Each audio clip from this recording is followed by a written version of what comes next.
this particular series, I think, is attractive to people because in a way that's somewhat sublimated in the plot, they're saying a lot of things about the culture right now. And I don't even know if the writers of the show are aware of that, but that's the way great art or good art works, that we just bring to bear through a work of art truths about ourselves, truths about the world, it could be truths about God. We bring those to bear. And that's what's happening in the show. So this is not just a kind of a fantasy romp. This is a cultural artifact, and it's saying a great deal about what our culture is struggling with right now.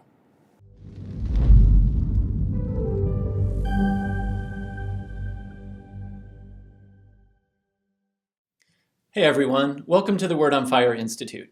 I'm Andrew Petiprin, Fellow of Popular Culture, and I'm joined today by Father Steve Grunow, CEO of Word on Fire Catholic Ministries. Today, Father Steve and I will be talking about the popular Disney Plus show, WandaVision. Great to be with you today, Father Steve. It's great to be with you, Andrew, and I'm just delighted to be able to talk to you about this new show. Well, last time we met, we talked about the horror genre and had a lot of fun discussing some of our favorite films and some of the characteristics of that world of cinema and television. So today we're going to explore some new territory with this popular show. Looking forward to it. I think we should jump right in thinking about the whole concept of heroes and superheroes. Because the main characters of this show, Vision and Wanda, are members of the Avengers team, which are, of course, the most popular franchise that have just dominated the cinematic landscape over the last decade or more. And it's all about heroes. It's all about superheroes and saving the world. So I wonder what your thoughts are about what kind of heroes we see in this show and just where does superheroes come from? Well, I think that when you're looking at the comic book genre that kind of gives rise to this popular cultural iteration of the heroic myth, you're dealing with archetypes that kind of resonate deeply with the human psyche. They're parts of foundational myths of cultures, from Perseus to Theseus to Atalanta to Hercules. Those are heroic myths and heroic mythic figures that have captured the imagination for millennia, and the superhero genre, it seems, is a riff off of that reality. And as to why they have such staying power in culture, it speaks a lot about us and our own sense of self in relation to the world, our own sense of personal aspiration, but also as we come up against our own limits, as we come up against our own failures, the vicissitudes of life. Wouldn't it be great to have the strength of Hercules? Wouldn't it be great to have the wits of Odysseus? Wouldn't it be great to have the powers of Superman? We tell ourselves that kind of interior legend as we kind of face the raw facts of our own interaction with the world. And therefore, these things just endure. And then also, it's very interesting that the attraction to these heroic myths as presented in what I would call the comic book genre, it really touches you at a period in your life as you're growing from childhood into adolescence. So things are happening to you on the natural order that are inexplicable. You're changing. Your sense of the world, of reality, is being altered. And also, you're coming face to face with a lot of limits. And it's a powerful kind of escapist personal myth to be able to immerse yourself in the narrative of a hero who has some type of ability that you don't have that helps them not only weather reality, but have adventures. And so there's a sense that I can face the expansiveness of life and experience with some sense of vim and vigor if I can just live or project myself, at least for a time, through these superheroic figures. Now, in this show, the main characters are unusual superheroes in some respects. We have on the one hand Vision, who is an android, and then we have Wanda, who, she's also known as the Scarlet Witch. She's this woman who has this incredible power. But we also know that Wanda has a lot of brokenness in her past. And Wanda is somebody who maybe in an earlier time in her life, before we get into the show, would have been considered a villain. So we have within her playing out, I think, in the show, this double nature of hero and villain. In other words, she's not just a pure victim. She's not just a purely virtuous character, right? What are your thoughts on that? Well, I think that as you look at all of the superheroes, there's always the potentiality that they can go bad. And one of the kind of great, motifs of the comic book genre is to take someone who's heroic and then either modify their character through weakness or through trauma, or to have them turn towards a darker kind of power. That temptation is always there. And what that is saying to all of us is we're this mixture of good and bad. And a lot of it is, of our character is the result of choices. Choices to be good or choices to be bad. That's innate in all of us. So there is complexity to these characters that's often unappreciated. But in this case, with Wanda Maximoff, it's apparent from the beginning that she can move in one or another direction. She can be good or she can be bad. And I think that's also accounts for the appeal of her as a character. And the appeal of her in this series is because we can connect with her. And that's one of the dimensions we can connect with her. Vision is a unique character in as much as that he's really technology. He's artificial intelligence. He's a very sophisticated robot. And yet he has these human characteristics to him. But he's ambiguous in that respect. Because is this real? Or is this just simply the results of kind of the movement of algorithms in his very sophisticated artificial intelligence? You don't really know. He's kind of harder to kind of grasp than Wanda is. But what we do know is that Wanda loves him. And that in itself is a very interesting kind of quality to this series. I want to come back to Vision and this vision of technology, the technological aspect of Vision in a second. But I wonder if we could stick with Wanda. I find really fascinating this like turmoil within her, really, and it reminded me of this line from Alexander Solzhenitsyn, the Russian Soviet dissident writer, who said something like, it would be really nice if we could just take all the bad guys and put them over there, and all the good guys and put them over there. But he said, the thing about good and evil is that it's a line that runs through every human heart. And I think that, that resonates with us who think about the fall and the brokenness of humanity because of sin. But we see in that character of Wanda, it seems to me, this line, that is really in tension. Is that accurate, do you think, in a way to think about Wanda's character? I think it's totally accurate, and what the series is doing successfully is it's not just taking all her super heroic qualities and just saying, well, let's just see a display of what she can do. Let's just put her in a battle. Instead, we're looking at an existential reality of really a soul in crisis, of a person in crisis, and that's revealing her essential humanity. Yes, she's a superhero. Yes, she has superpowers, but she's also deeply human. And all the kind of emotions, limits, good decisions, bad decisions that are part of our own lives are part of this character. So in that respect, it's the strength of the character as a route of access for the audience into the narrative itself. If she was just doing nothing but heroic deeds, or even villainous deeds, she would become utterly uninteresting to us. But because she's got the moral complexity that we see in ourselves, we're willing to engage with that character and remain interested in her because our decisions, our sense of self is being projected into the character. We're curious as to how she would act because as viewers, we're wondering how we would act in those circumstances. Yeah, and maybe that's a good segue to talk about what she's dealing with and really what her power is a kind of reaction to. Because when we find ourselves in strange situations in life or difficult situations, we naturally want to use all the power at our disposal to make it right, to fix it, to do something different, to get ourselves out of the situation that we don't want to be in.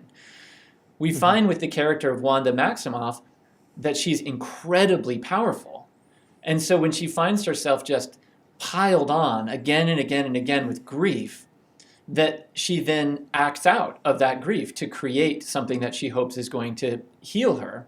And again, what she's going through is she's lost her parents, she's lost her brother, and then in the course of the Avengers movies, she has also lost Vision, whom she loves, as you said. And there's an episode where in the WandaVision series where we finally see her coming to terms with what happened and coming to see the body of Vision that's taken apart. And unlike most of us who get to lay to rest people that we love and engage in some kind of ritual to deal with our grief, she never gets to have that. And so the grief then sort of explodes from her in the creation of this world that we find ourselves in. I wonder what your thoughts are about this world that she creates and how she deals with her grief. Yeah, I'd say a couple things first. One is when this character is introduced into the Marvel Cinematic Universe, there is a villain which she is dealing with. So first, it's Stark Industries, so to speak, which was responsible for the death of her parents. And so she's kind of become what amounts to be kind of a special ops terrorist for a dark organization because she wants to take a company down whose technology was responsible for the death of her parents. So there's a villain exterior to herself. And then as the stories keep on going, there's always an external vision. It's Ultron, it's Thanos, it's someone outside of herself. This a particular series shifts the narrative. And it's like, it's no longer a villain that's outside of her. It's a darkness that is within her that she didn't kind of embrace willingly, but it was thrust upon her as a result of the vicissitudes of life. So she's experienced grave trauma in her life. And that's one of the kind of deeper elements to the series that I think it does a good job with that sometimes is dissipated in the comic book genre. They're real victims. They're real victims as a result of all these heroic struggles that the narratives are presenting. And she's been victimized by real trauma. The loss, as you said, the loss of her parents, the loss of friends, the loss of Vision, the one whom she loves. And this has had this terrible effect on her. So her interiority has become darkened, not as a result of willingly choosing to become a villain, or because of some external kind of villainous creature has done this to her. It's happened to her as a result of life itself. It's hit her hard. And there's going to be an effect to this that is explicated in the rest of the story's plot. Yeah, and it seems to me that part of her energy, part of her power in creating this world, which I really want to talk about this world that she creates out of her grief, but that it's created out of hurt, out of loneliness, out of all this pain, but it's also a kind of fear of loneliness, a fear of, even though she is so powerful, a fear that really, what is all of this power for? Why do I exist if not to be with those whom I love? And I was thinking about the line from the beginning of C.S. Lewis's little work called A Grief Observed, where he's mourning the loss of his wife. And he says, "No one ever told me that grief felt so like fear."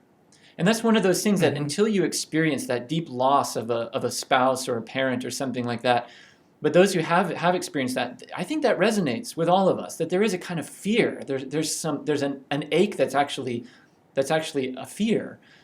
Is that something you notice in Wanda's character?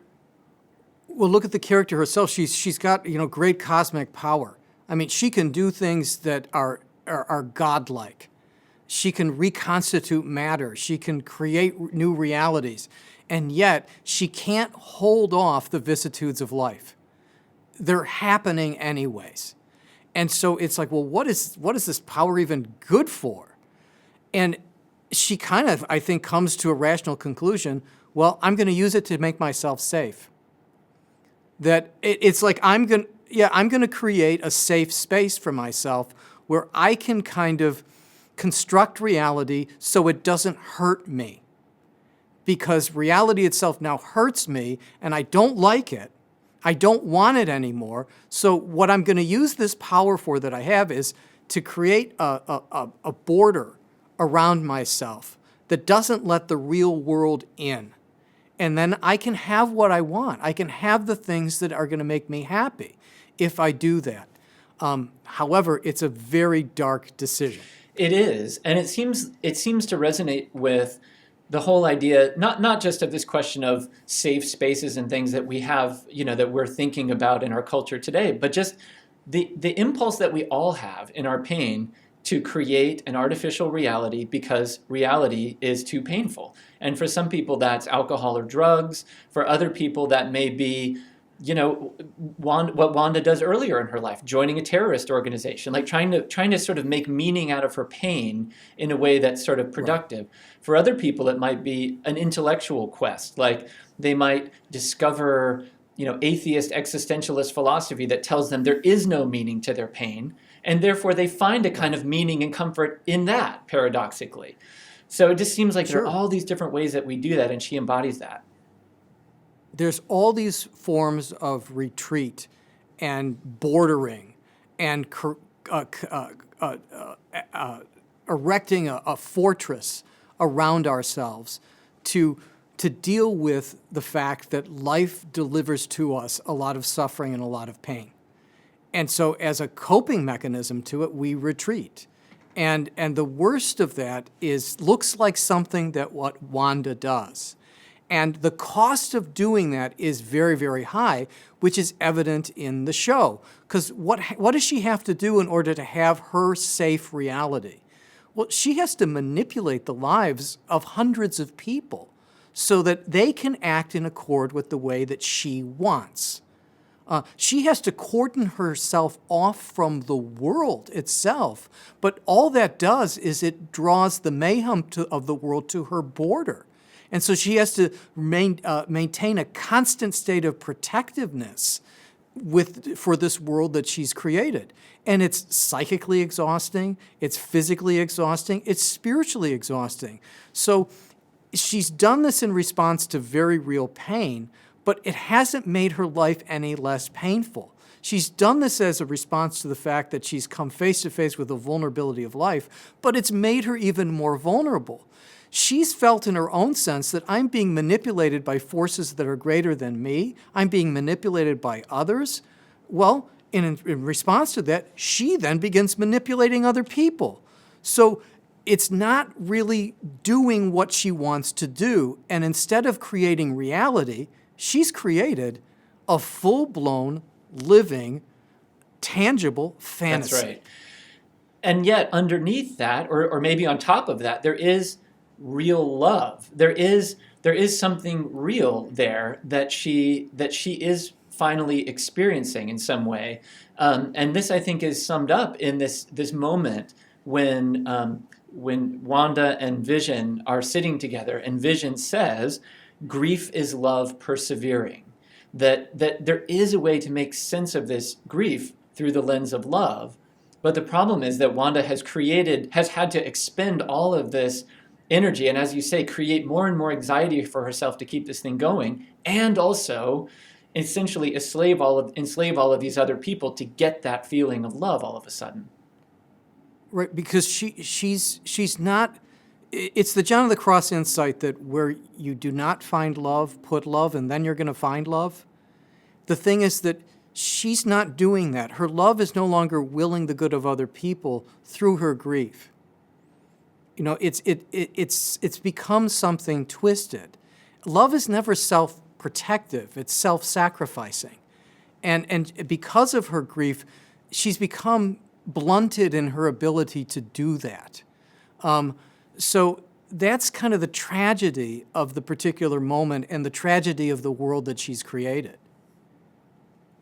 I wonder how we can connect this up too with the theme that runs throughout the episodes of family life and domestic life, because, and we're going to get into how she creates these sitcom type situations that we enjoy in each episode. But it's interesting, I find, that she's looking for this love, which, as you say, it can't be manufactured in the way that she would like. And yet the vision that I keep saying vision, I don't mean the character, but the view of reality that she would like to inhabit is one where she's not out saving the world. She's not out using her powers. She's not doing anything heroic except being married, having children, living in a community. I wonder what you make of that. One is the desire for normality, so that she hasn't had a normal life, or what she would conceive to be a normal life, that she's always being pushed out of that. And so she desires to create something that's much more controllable. The other is that we're dealing with her retreat into a period of her life when she felt comforted, felt loved, felt safe, and that was in her childhood when her parents would show her these TV shows. And so because her entire adult life has fallen apart, she's retreated really into a childlike state where life is pretty much easier to deal with. A lot of other people are making the decisions for you. They're keeping you safe. And it's the closest thing to a sitcom that we get, that, you know, it can be resolved very quickly, and you're going to know that at the end of the episode, the family is intact, and that they all love one another. And going back to our early point, and everybody is always safe. You can have lots of pratfalls and things that happen in the sitcom, but they can be brought to resolution. So she's kind of drifted into a world that she's created that is about control, an over control of circumstances, so she can blunt the pain that she's feeling. Yeah, that's interesting because that's right. It's all about her control, and yet it's like control of what she would like to be natural. Yeah. You know, it's the most natural thing in the world to marry someone, to have children, to make a life together, and that sort of thing. And yet it's all fake. It's all constructed. Well, she wants to have those things without the risk. So she's seen that, you know, I can have these things in the real world, but look what has happened to me. I've loved my parents, they're gone. I've loved my brother, he's gone. I've loved Vision, he's gone. It's just like, if I try to love in the way of the world, I'm risking everything. And now she's felt the grief over and over and over again of the risk of love that she doesn't want it anymore. So her desire for family, for marriage, for children, those are all wonderful things. And we desire them in the real world, but we know in the real world that you can only accept those realities into your life as a result of a great risk, that you're not in control of the outcome. And so you have to kind of learn to love in the midst of circumstances that you're not in control of all the time. And if you're unwilling to make that type of judgment and make that type of risk, it ain't going to happen, even if you directly choose it. I mean, one of the dynamics of a dysfunctional family is that somebody is engaged in a game of over-control over the members of that family. That is a person who's incapable of taking the great risk of love. That would be an example. So she's desiring this normal family with all the happiness and joy and new life and all these types of things. But her desire at this moment to engage in all this over control is subverting the very thing that she wants. I was thinking of, as I was watching the episodes where Vision and Wanda have their twin boys, and then we see that the boys quickly grow up or age, you know, and sort of speed through their childhood.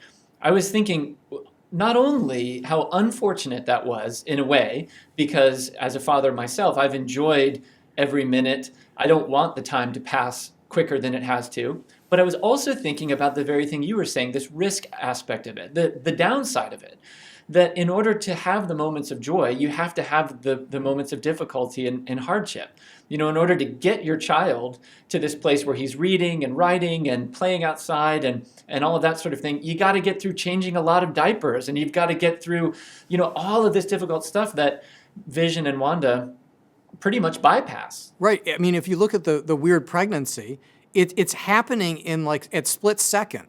Like she's going through this thing very, very quickly, and then it's brought to quick resolution. So it's taken all the kind of depth of that experience and the risk out of it. And in terms of the children, when do they start kind of growing? When things start getting difficult. So it's kind of like, I've got to fast forward this because I'm not going to deal with the fact that when a child is really growing, there's all sorts of pain involved. I mean, the first steps a child takes are not just steps towards a parent's waiting arms, they're steps taken away. They're moving away from the parent. So there's a separation almost at the very, very first instances of childhood. That's the risk you have to take. That this being you've brought into this world, this little person, has their own will, has their own mind, has their own soul, and you're there to kind of lead them by the hand and show them what the world is, but you're not there to control them.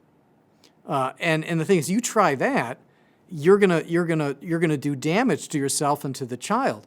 So it's interesting how the plot moves through those circumstances in life that are a bit longer, so that she doesn't have to deal with the pain and the lack of control of those circumstances. Also, how they surround those events with humor. Like, oh, it's so funny. And that's also like a misdirection or a redirection of our attention. It's like, don't think too hard about what's happening here, about what Wanda's doing. What Wanda's doing here is rooted in her fractured psyche and her kind of broken soul by grief. It's like she doesn't want certain things to happen because then she has to deal with her pain. Yeah, and I think this is a good connection to how the world that she creates is modeled on a sitcom, as we've already talked about a little bit. But in sitcoms, you can have from one season to the next, a child is suddenly a bit older, or you can have a character disappear, and all of the problems are somehow kind of funny. You know, they're not real obstacles. They're just sort of the way to get to the credits rolling, right, where the audience claps and everyone laughs. Uh-huh. Well, you know, an example of that is, and people made a big deal about it, and it's going to be a spoiler alert if you haven't seen the series. Like, it's coming in a few seconds, folks. But her brother, that she brings her brother back into this world, but it's not him. It's somebody else. And it's like it's the typical move of a sitcom. Well, it was this person last season. We just recast them. Right. You know, and then don't say anything. We're just moving on with this new reality that we've created. But it's a typical move of sitcom television, which is, okay, we can recast it any time. Children can age and grow. You know, we can change circumstances. And then why not? Hey, let's bring people back from the dead. You know, let's do that too. It's such a malleable reality that it just lends itself to what Wanda wants to accomplish, which is, I want a world, a safe space in which I can inhabit, that I can be in control. And if I can do that, I can prevent bad things from happening to the people that I love and prevent bad things from happening to me. But as we see in the show, it's sheer folly. Right. Well, maybe that's a good transition to something I wanted to talk about, which is the nostalgic aspect of the show. Now, each episode, as you know, it has an aesthetic feel that relates to particular sitcoms that Wanda grew up watching as a source of comfort and safety and security in her family.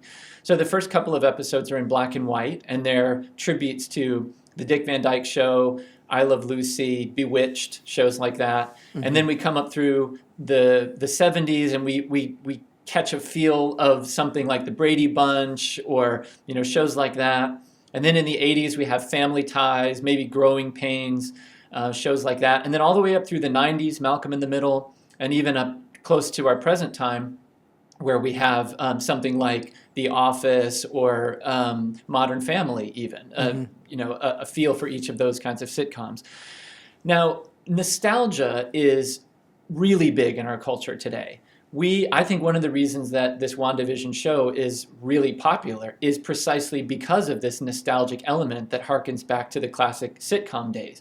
And I know for someone like me, you know, I grew up watching these sitcoms in reruns and then also on this Nick at Night network, that there was this whole channel that developed on cable. Can I just pause there, Andrew, and just say that I grew up watching those shows in their actual first releases. So Well, not all of them, Father. I don't think you go all the way back to the original airing of the Dick Van Dyke Show. Other than the 50s, but I would have been a Brady Bunch kid.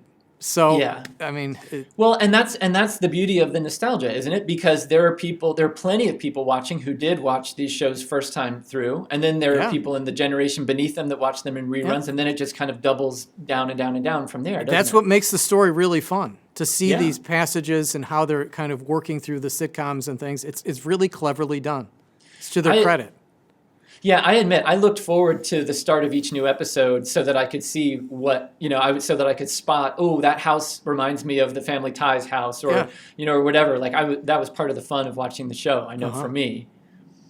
Though, there's a whole other layer of nostalgia that is going on in the WandaVision show, and it's related to the nostalgia that we see all the way through this Marvel Cinematic Universe stuff. And really all of this superhero stuff, including DC and all of these other offerings that we've had, and many others besides, Star Wars too, for example, that we have old stories, relatively old.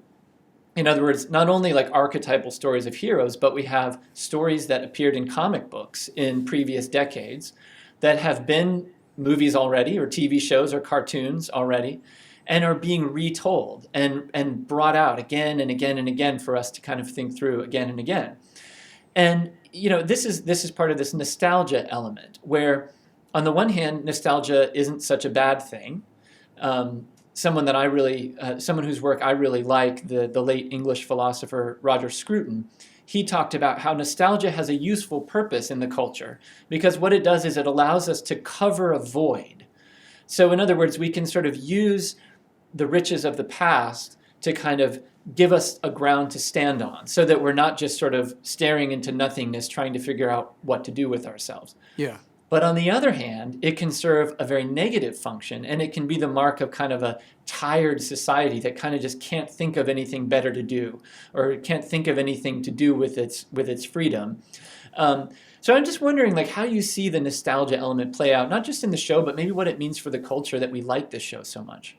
I think in terms of the show, it's pathological.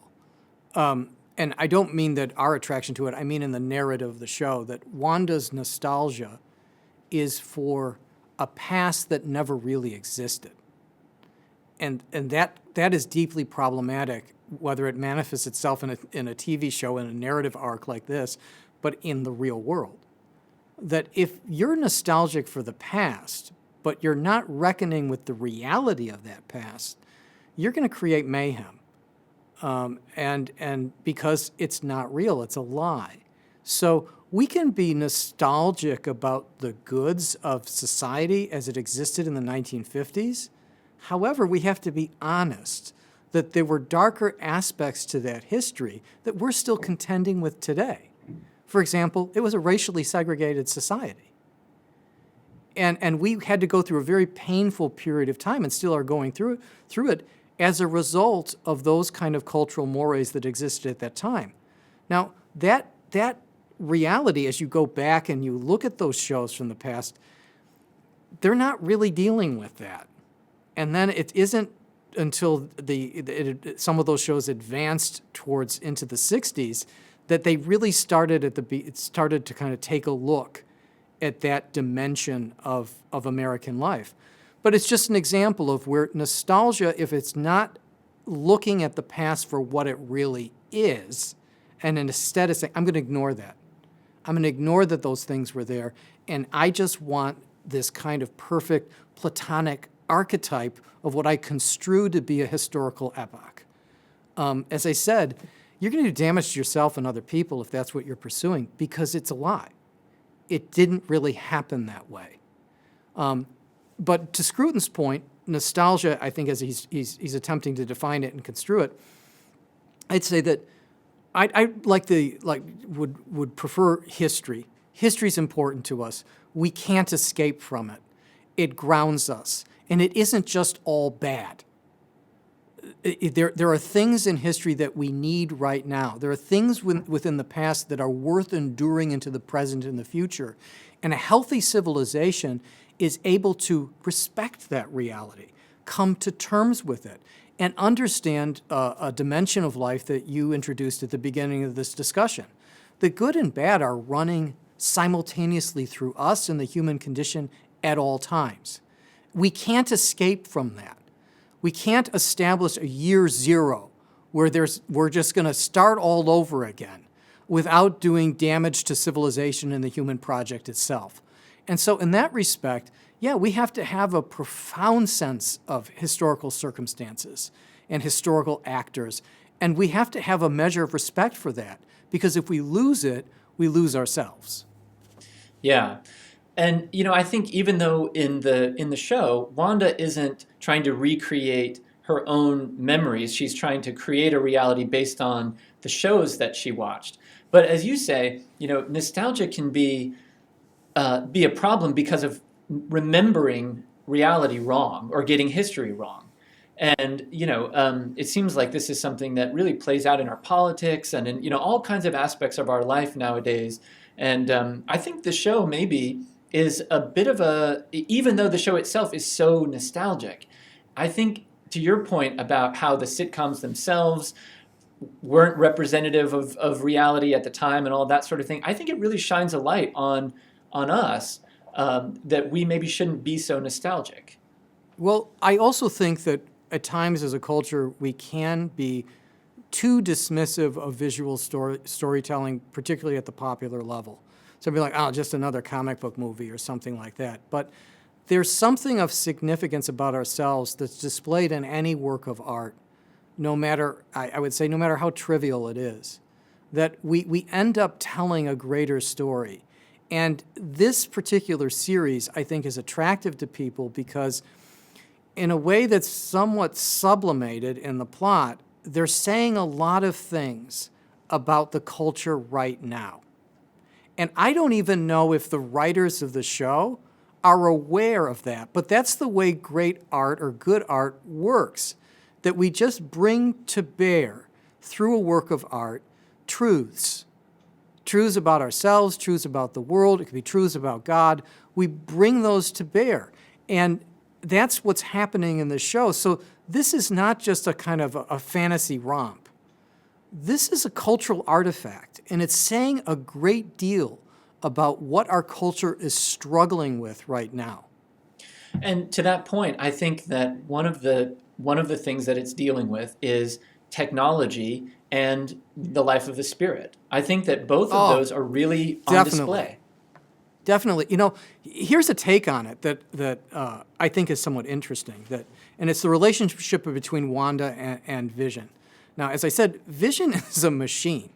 He's artificial intelligence. Now, he's a special kind of machine in the conceit of the plot and things like that. He seems to be capable of things that machines are not capable of, but then is it real? Is it an illusion? What is it? But Wanda develops a relationship with this artificial intelligence in the arc of the broader arc of the story because she's isolated. So she's isolated in the Avengers headquarters, and she's just alone, and she watches TV all the time, and Vision appears, and he's artificial intelligence, and that's what she's engaged with. That's what she's connecting to.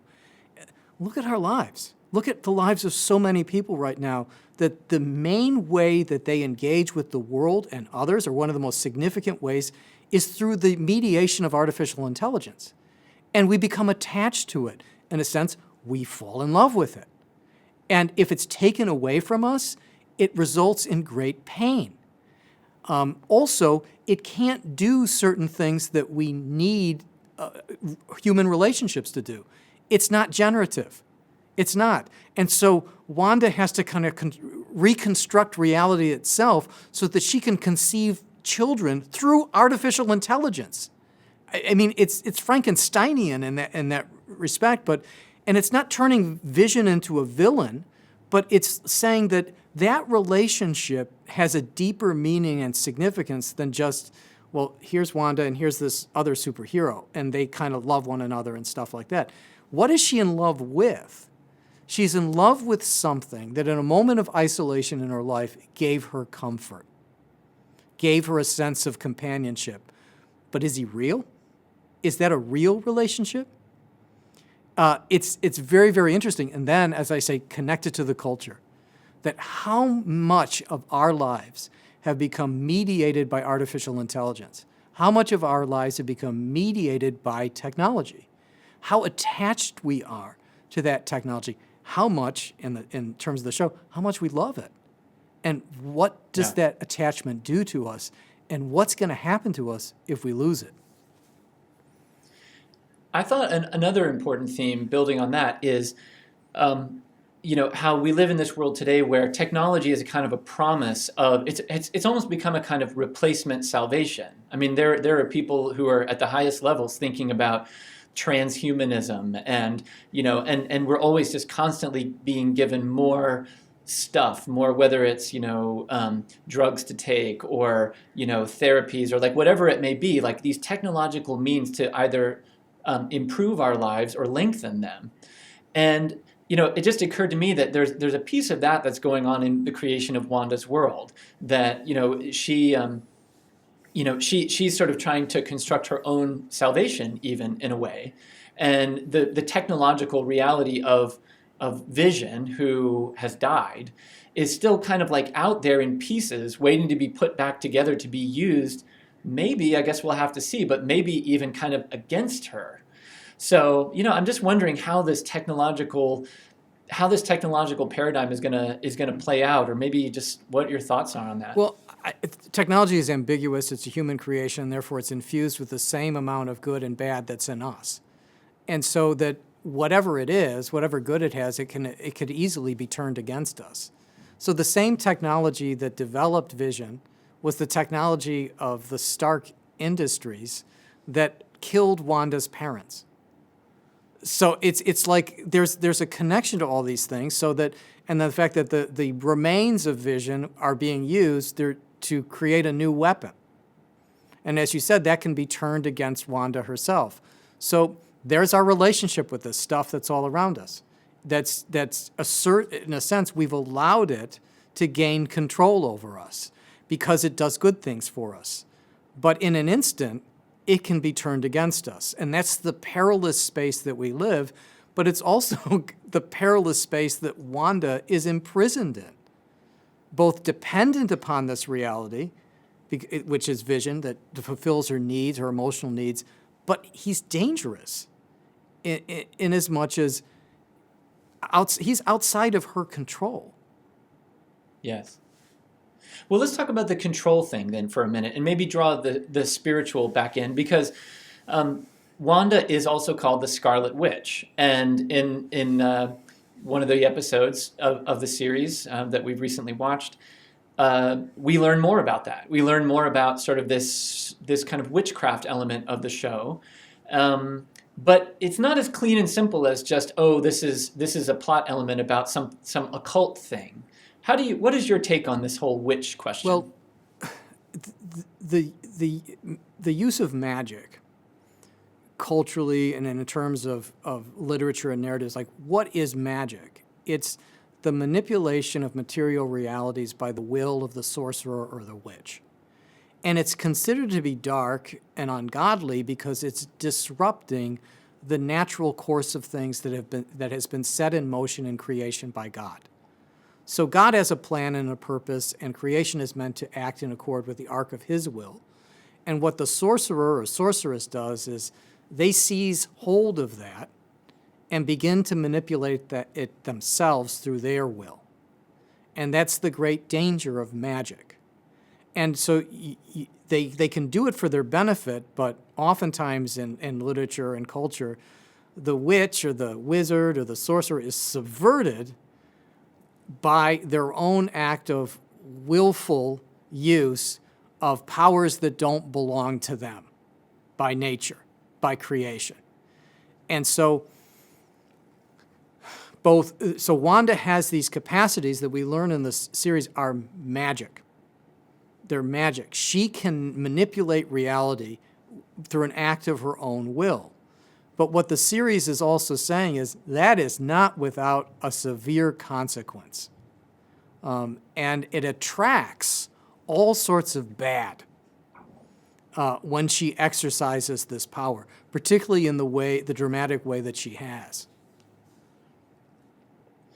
And we saw the emergence of this character of Agatha Harkness, who sort of draws to the top for the viewer this kind of magical question. What's your take on that? And her role and just kind of the imagery anyway that is hearkening back to this sort of occult view of witchcraft. Yeah, in the arc of the story, Agatha Harkness is attracted by the power that is being manifested by Wanda. She wants to know, where is that power coming from and what is it? And so she's a person who's adept at manipulating matter, circumstance, the material universe to her own will, and she perceives that there's a greater power. And so she's got to find out what it is and what her intentions are. We really don't, it's kind of ambiguous right now. So she's being cast as a villain, but at least in the comic books, she's not necessarily a villainous character. But in the show, it's like she's been attracted to this thing and she's figured it out. She's figured out for Wanda who she is. And that's this kind of, again, if you're going to exercise this magical power, if you're going to play with the dark arts, so to speak, be careful of what it's going to attract. Because what Wanda has done in her through her actions is she's attracted a very powerful witch into her world. So you got the edges of the world where the government is there to try to figure out and stop what's going on, but she's attracted a power that's even greater than that. And so it's the escalation of circumstances that's caused by the use of this sorcery or this magic. That's why those arts are dark. That's why those arts are dangerous. Because you think, oh, look what I can do with these things. Look at the promise that they hold. But they're satanic promises. They're false and empty promises. Because once you enmesh yourselves into those types of powers, you're not going to be able to very easily, if at all, extricate yourself from them. And so the revelation that Wanda is herself a magical being with great powers is interesting and fascinating and makes her even more superheroic, but at the same time, it makes her even more dangerous. Yeah. I mean, would you say that technology, in a sense, has the same danger as the kind of depiction of witchcraft, right? That it is this like attempt at manipulation which draws to itself a kind of darkness. Yeah, there's that line in the Lord of the Rings, and I can't get it right, where the hobbits see the elves and all their kind of accomplishments and their glory, and it's all magical to them. And I forget who it was. As to what you think is magic is actually something else, and it's just like, but there is Tolkien playing with the idea of magic, and it's like what we're doing with reality, with the natural world in terms of technological development, is very magical. We are bending, twisting, shaping, reforming reality in accord with our own will. And we're doing it with impunity. And I don't know that we're doing it with a very sound sense of human anthropology. That, oh, yeah, we can do these great, good things, but human beings are riven. They're riven by good and evil. And so we're going to manipulate matter to these extraordinary degrees and think that there's not going to be a consequence to it, to think that we're not going to draw greater evil as a result of it, then we're naive. And in that respect, getting back to that earlier thing, this show is providing us with a certain measure of cultural commentary, if we have eyes to see and ears to hear. It's like we're not going to be able to manipulate technology just simply as an act of our own will without there being a consequent effect. And that doesn't mean we have to get rid of technology. It means that we have to have a much sober and authentic and truthful understanding of the human condition and the humanity that's creating this technology, or to use the more comic book vision, is acting to create magic. Yeah.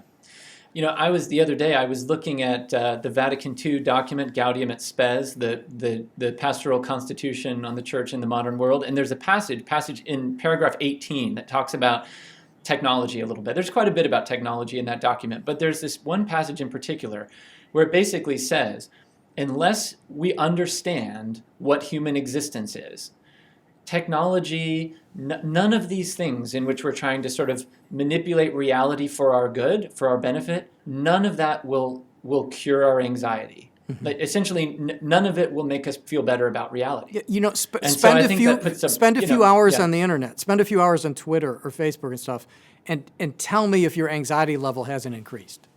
Right. So it's just like if we're thinking, well, oh, this is a solution, human connection, it's right at my fingertips. Oh, the engagement with the culture, it's right at my fingertips. Look at all this, and it's like those are all good things. Great. I'm going in, and then you can leave that reality and be like, I feel broken inside, or I'm scared now at what I'm seeing. And again, it's that naivete that doesn't take seriously that human beings have acted in accord with their own will to reconstruct reality. In other words, magic. Yeah. Well, what do you think in the minutes that remain here? What would you say are kind of the major takeaways for Catholics? Like, what are kind of the messages that we might take away in our work of evangelization? What's the edifying content? You know what I would say that probably the most important thing about this series for the culture, and it's in proportion to everything we've discussed, is that this is a presentation of the consequences of grief and loss and death. And those are things that our culture has a very, very hard time dealing with. And what this series lacks, and there's a kind of truth being displayed in that, is the religious frames of reference through which for millennia our grief, our loss, our death has been received. So all of those realities are meant to be embedded and are embedded in human communities. And there's frameworks of meaning in the great religious traditions of the world, and in particularly in the truth of the Catholic faith, that allows us to endure those sufferings with faith and hope and love. Wanda doesn't have that. Her grief is in isolation. Just at the beginning of the series, that she's, or what we discover later, she wants to have some type of connection and then catharsis with the remains of vision. In as much as when our grief really is initiated at the death of a person, there's a connection to the body. The body is respected and reverenced and even loved in that moment and throughout the process of grieving to burial. She's been deprived of that. And look what happens. That the body of vision is just being torn apart. It's just being treated like it's nothing. It's just something, well, just get rid of it. We've sloughed that off, let's get rid of it. We can use it for something else. In other words, we can recycle it. Instead of think about the manner in which the church has dealt with bodies from the beginning. Like, what is this body? Well, it was a receptacle of the Spirit. The divine Trinity indwelled in this body as a result of baptism, so we treat it with reverence and with love as something that's sacred. And that, in a sense, provides a sacred reference point for the person's grief. That's missing. That's missing. What happens when that's missing? Something goes wrong with us. What happens when grief isn't received by a human community, a community of faith and hope and love? Wanda's living in isolation. Well, she constructs this horror all around her as a result. She finds her grief to be inescapable. So that there's certain cues that we get from our church, from religion, that are actually helpful for this process of grieving, for our own confrontation with loss and with death. Also, religious traditions, and in particular Christianity, hold death up to us all the time. And they don't do it out of grim morbidity, but out of wisdom. That life is finite, life is short. we're accountable for what we do. All those things are very, very real. And it's a religious tradition, it's the church that's holding those things up all the time. What happens when a culture becomes dismissive of that? You begin to live in denial of those things, or those things become so overwhelming that we just don't know how to deal with them. And then what we do is we do damage to people, like Wanda being damaged by what she sees in that laboratory. Well, you know, the person I loved is just a bunch of recyclable pieces. And you know what? We could even like turn it into something else. And go deal with yourself. You know, get out of here. Just go deal with yourself because we're busy here doing something else. It's that loss of a sense of connectedness to the vertical dimension of human existence, which is our relationship with God, and the intersection with the horizontal dimension of human existence, where it intersects with the transcendence, which is the individual in relation to the community. That's missing in this narrative. And I would say that that's really what inaugurates Wanda's problem. Yeah. I wonder, too, if the question of identity, of Wanda's identity, works into this, you know, because she's literally an orphan. She has lost her parents, she's lost her brother, she's lost her love, and she's trying to create this reality for herself because she doesn't belong anywhere. You know, she was a member of the Avengers, but before that, she was sort of against the Avengers. She's sort of bouncing from one thing to the next. Right. Whereas we learn by virtue of our baptism and our participation in the life of the church that we are beloved sons and daughters of the living God, that we belong. No matter what happens to our earthly relationships, we have a family. Yes, and we don't have to create a sitcom to live in. And it's irrevocable. So the thing is that when you're baptized, it's irrevocable. So you're going to belong to this church whether or not even you believe in it or not. It's just like, It's just been established by a divine mandate. You're part of this thing, whether you like it or not. And the thing is that some people receive that as being harsh, but what it is it's pulling against our tendency towards self-isolation. To say that, no, I can handle this myself, because the deeper wisdom of the human condition knows that you can't. You can't just make everything up. You know, contrary to the infamous Casey decision, we are not the makers of the meaning of the universe. We are not the makers of the meaning of our own lives. That those things are learned, they're received, they're given. We don't just construct them out of our opinions about things. We have to wait in patient longing for grace in order for those things to actually happen to us. And so you're right, in terms of Wanda, she's here, she's there, she's this, she's not part of anything. And it's that isolation that leads to this great pathology of grief that she can't escape from. Yeah, and it seems to me too, the church teaches all of us that we know we can't fix our problems. We believe in a God who became man as the only solution to fixing any of our problems. Yeah. And it seems like Wanda is just a kind of quintessential modern person in this regard. She's just a much, much more powerful one who is just going to do whatever it takes. Look at the contrast into what you said, that we can't fix all our problems, so we wait in hope for a divine grace, an amazing grace that's going to bear us up amidst the difficulties and vicissitudes of life. Wanda doesn't have grace. She has chaos magic. And it's so explicit that you can't miss it. Oh, she's magical. Oh, wonderful. Great, she can fix all these problems. No, it creates chaos. It's like what you have is very powerful and it's very dangerous. And ultimately, how are you going to control chaos? How is any individual being, riven by good and bad, going to control something that is called chaos magic? So she's awakened kind of this dark power within herself that is ultimately going to subvert her and everyone around her. And that's kind of the tragedy of the tale. And it gets to kind of, maybe we can just riff on this a little bit, that we all want to be superheroes. I mean, deep down, wouldn't it be great if we could have these types of cosmic powers or whatever it is? But if you really look at these narratives of superheroes, They just create mayhem. And in the kind of comic book universe, you can ignore the level of victims. Because in a comic book universe, cities are destroyed. And you just like calculate that. If a city is destroyed and let's say 20,000 people are killed in the immediacy of that mayhem, those 20,000 people were connected to all these other people.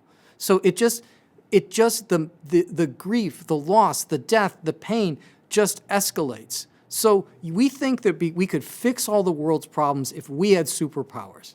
Oh, really?